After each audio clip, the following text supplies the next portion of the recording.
25 సంవత్సరాల క్రితం నిన్ను చూడాలని అనే ఒక చిత్రంతో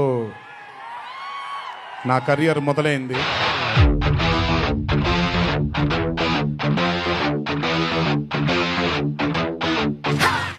రాజమౌళి ఏం చేశాడంటమ్మా, స్క్రిప్ట్ ఏం చెప్పకుండా వాస్తవాలు చెప్పాడు.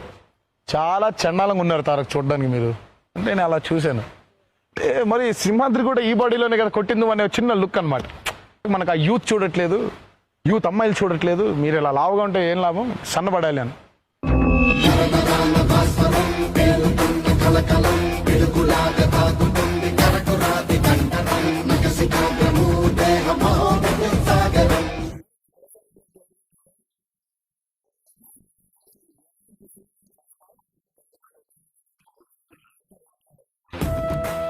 విశ్వవిఖ్యాత నట సార్వభౌమ నటరత్న పద్మశ్రీ డాక్టర్ నందమూరి తారక రామారావు గారి ఆశీస్సులు మన మీద ఉన్నంత కాలం, నా మీద ఉన్నంత కాలం నన్నెవ్వరూ ఆపలేదు.